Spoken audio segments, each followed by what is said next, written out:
In a small, windswept coastal town, tucked between the crashing surf and wildflower meadows, there was a house unlike any other. Built of driftwood and old bricks, it was rumored to be the most colorful spot for miles. But what made it truly extraordinary was not what you could see from the outside. It was the secret world that buzzed with life within.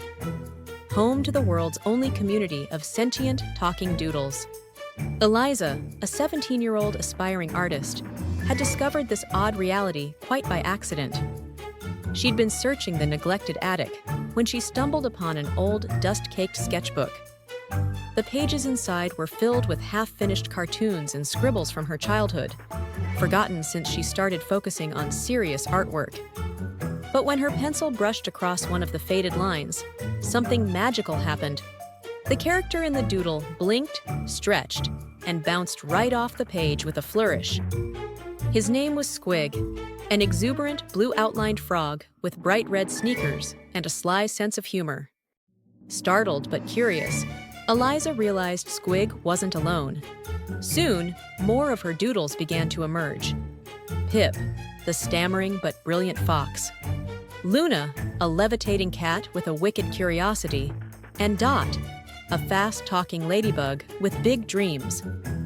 With every new stroke of her pencil, the attic burst with chatter and laughter. The once silent space ignited with energy.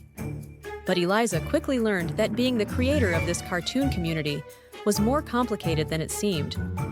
The doodles adored their newfound voice and independence. They began to squabble over which stories Eliza would draw next, each of them convinced they deserved to be the star. My musical extravaganza first? Picture this.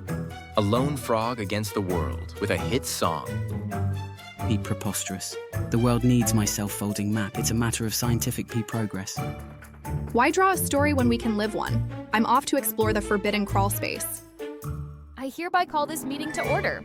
Our first motion, demand a central protagonist role for me.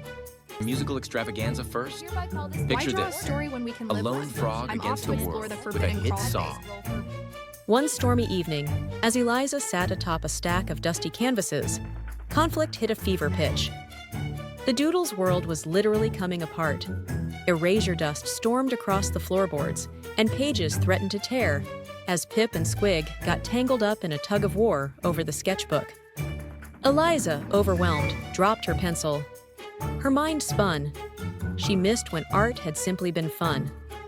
She remembered why she drew these cartoons in the first place, because they made her laugh when the world felt too serious, and every mistake could be turned into something marvelous.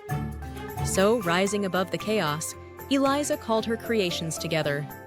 She admitted she'd lost sight of why she loved to draw. With a slow breath, she sketched an enormous blank stage across the sketchbook and invited every doodle to tell their part of the story, together. There were hiccups. Pip still wanted the spotlight. Squig couldn't stop improvising song lyrics. But one by one, they blended their quirks into a show bursting with personality. From that day on, the attic became not just a secret hideaway, but a living cartoon studio. Every night, Eliza and her doodles collaborated on a new chapter, learning that the best stories weren't about who stole the show. They were about sharing it. And beneath the coastal town's starlit sky, laughter and creativity spilled from the attic window, promising that as long as there was imagination, the world would never run out of color.